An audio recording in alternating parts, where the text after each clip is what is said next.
قرآن املأ قلبي قرآن واسق حياتي قرآن.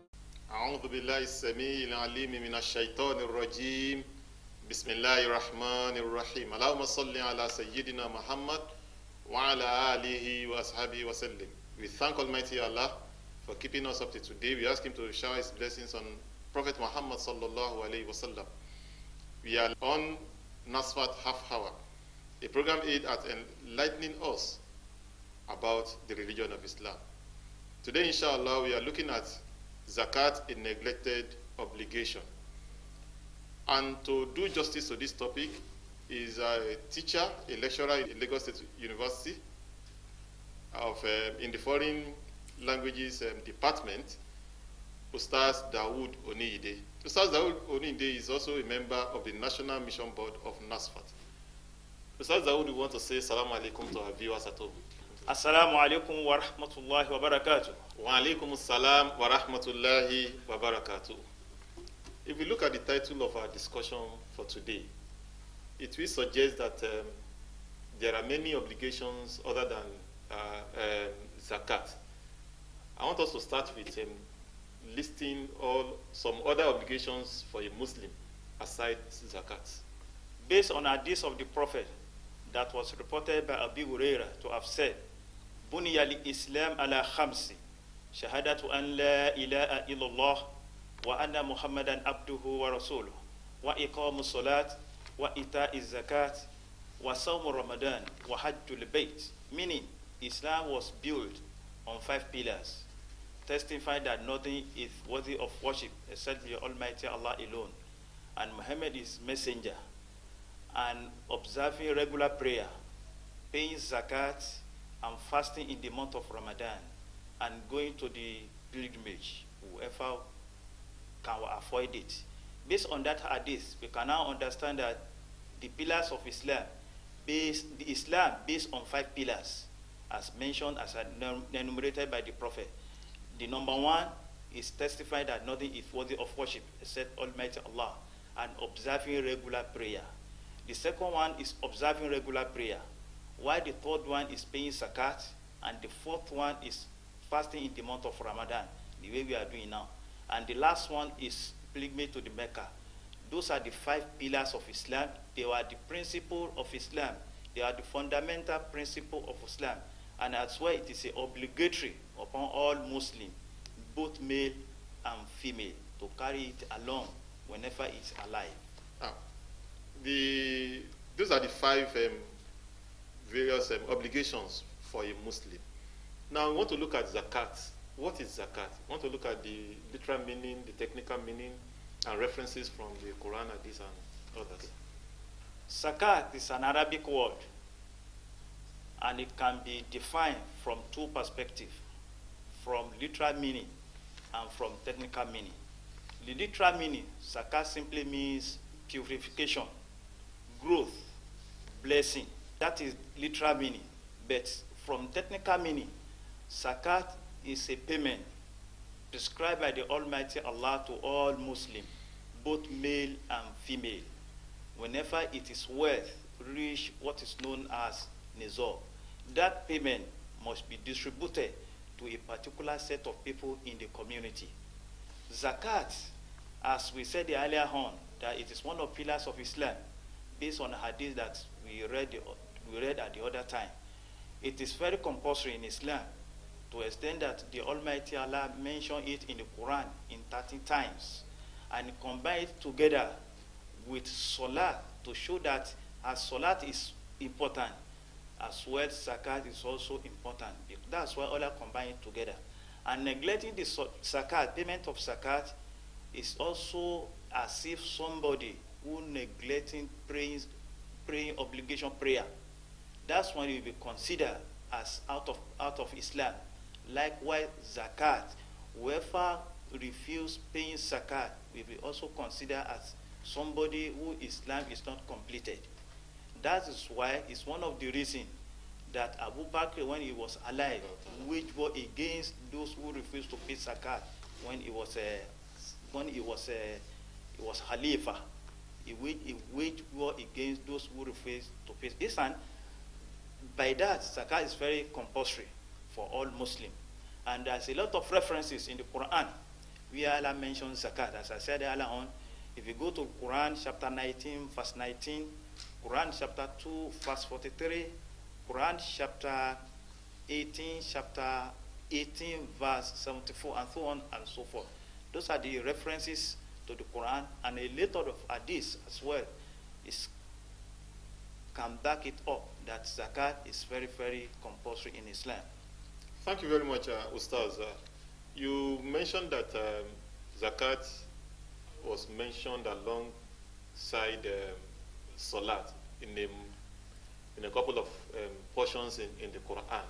And then that, to me and to our viewers at home, might show that it's an important pillar, it's an important obligation for Muslims. I want you to shed more light on the importance or significance of zakat as a pillar of the religion of Islam. Having said that zakat is a pillar of Islam, it's compulsory upon all Muslims for a certain reason. Number one, it's a pillar of Islam. It's an ibadah. That is a spiritual importance of salat. Then from socio-economic or welfare importance of salat, of zakat, it's a means of sharing wealth among the well-to-do people and some privileged people in the community. Paying zakat will create a lot of mutual respect among the people, and we also will promote peaceful coexistence in the society.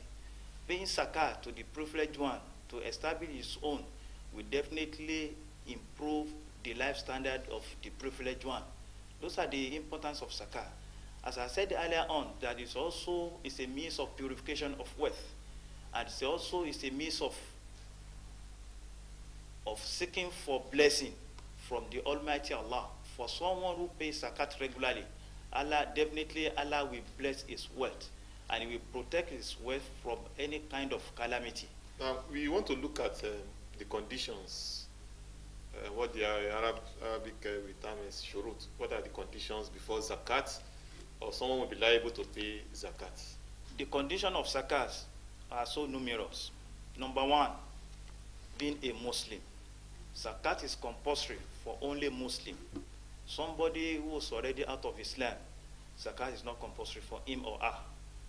And whenever the person reaches age of puberty, zakat is compulsory for him or her. Another condition is that the person must be free. He should not be a slave. The person who's supposed to pay zakat is also a condition. You must be the possession of that wealth. You cannot pay zakat on behalf of someone else. Zakat is another condition, that zakat is payable on a commodity that's not haram, that is not forbidden in Islam. That is, zakat is not allowed for any commodity like that's forbidden, like alcohol, selling pig or whatever. Then the major condition is the wealth need to reach minimum amount, which is known as nidab. That nidab is a technical word. And it simply means the minimum amount that a person needs to possess before he can be talking of paying zakat. And that nidab, according to Sharia, it is about 20 dirham, and 200 dinar. That dirham is a money that's being made from gold. The other one is a money that's being made from silver. And so far there's no more silver and gold, it needs to be converted to a gold. The conversion of 20 dinar is now 85.9 grams of gold, while the other one, which is silver, is 592.9 grams of silver. And these 2 grams need to be converted to a current money that is being used in a particular place, which means determination of zakat of nizab normally vary from one place to another place and from time to time. In Nigeria as of today, and according to the calculation being made by Nasfat, that is Nasfat Agents for Zakat and Sodaqah, the minimum amount for Nizab for now in this month of Ramadan is 1.2 million naira.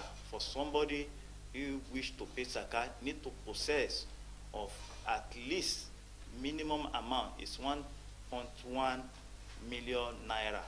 But due to the recession, if someone cannot afford paying zakat due to that huge amount of money, he can be paying sadaqah. There's no specific amount that can be paid for sadaqah, and there's no specific money at specific time you can pay your sadaqah. You can pay it at any point in time. You can pay it to anybody. So there's no specific category of people that you can pay your zakat to. Abi your sadaqah, you can be given to anybody in the society. Alhamdulillah, may Allah reward you very kindly, our Ustaz. Those are the conditions that must be put in place before zakat can be paid. Because before someone can be liable to pay zakat. Ustaz Dawood, I want you to help us also explain that when someone has paid zakat, can we just take our zakat, give to anybody, or there are specific people that we must hand over our zakat to? In the definition I gave, I said zakat must be given to a specific certain set of people in the society.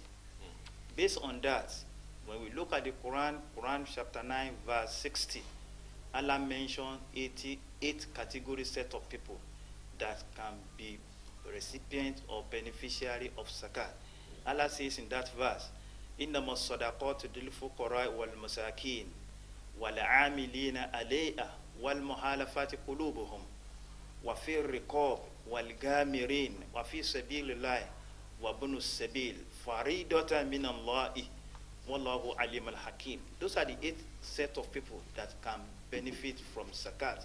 The meaning is that al-fuqara are the poor, those who didn't have any means of livelihood. They can collect zakat. The second category is al-masakin. They are the needy, those who possess certain things, but it's not enough for them to meet their livelihood. Zakat can be given to them as well. Then the third category, al-amilina alayha, those who are working for zakat. Maybe they employed as staff at any zakat foundation, as an agency, or those who are going out meeting people to collecting zakat. They need to be paid with a certain percentage of that zakat from what they collected. Then number 4, wal muhalafati qulubuhum, those who just accepted Islam and they need to be encouraged to see the beauty of Islam. We can give them certain portion from what being collected as our zakat. Then number 5, ar-riqab, those who are in the bondage of slavery, that is, they are slave. We wanted to free them. You can use that of our zakat to free those people. Then wal-gamirin, the debtor, those who own certain amount of money and they have tried all their possible best to pay it back and there's no means for them. You can use part of that zakat to clear that debt for them. Then fi sabilillah, in the cause of Allah, which we can use certain percentage from our zakat in the cause of Allah. The last one, Ibn Sabil, Viera, they are the traveler. Somebody who's traveling from one place to another place, but on getting to a certain place, there's no more means to continue his journey or to feed himself or to take care of him or herself. We can give her or we can give him, that particular person, certain percentage of our zakat to take care of himself till we get back to his destination. Zakat can be handled by individual. You can share it by him or herself to do specific people, or it can be given to a reliable agencies or zakat foundation for proper management. Whether either of the two, if you are sure of that justice and fairness, we can do it by ourselves. But if we don't know how to go about it, we can give it to someone else, like particularly Nasfat agent for zakat and sadaqah. They are there for us. We can give them our zakat I'm very sure they will do it the way Allah commands to do zakat.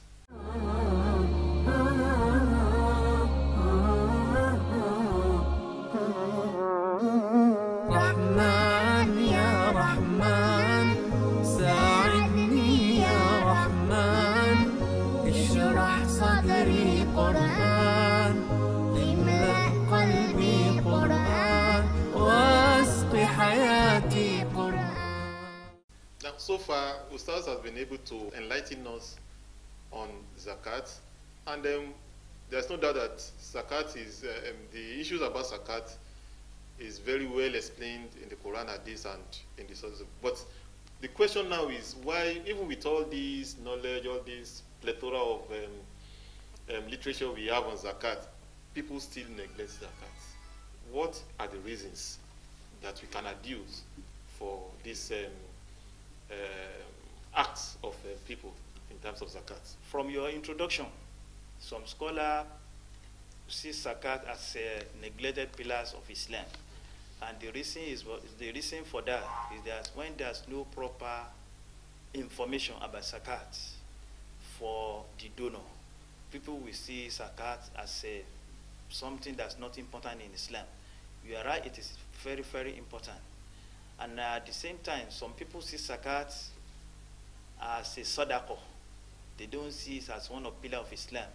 They just believe that so far I can give sadaqah to people, so far I can give people a sponsor program during the Ramadan, or send people to the Mecca during the Hajj or for Umrah. People just believe that so far I can spend a lot of money in the course of feasibility. There's no need for me for zakat. By the time you approach them, introduce zakat to them that, Daddy, Mommy, you can pay zakat so way. They just ask you, zakat again? Upon what I've been doing during the Ramadan, do I need to pay zakat again? Which means there's no proper education, no proper information about zakat. And the perception of people is totally wrong. They don't know that difference between zakat and sadaqah. Zakat is pillars of Islam. As I said earlier on from the introduction, that is a specific amount of money prescribed by the Almighty Allah that will be taken from our wealth when it reaches certain percentage.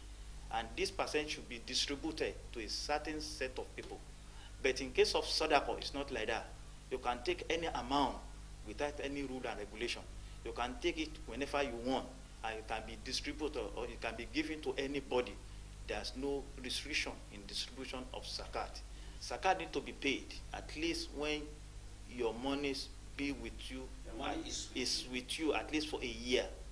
But in case of zakat can be paid when your money is with you at least for a year.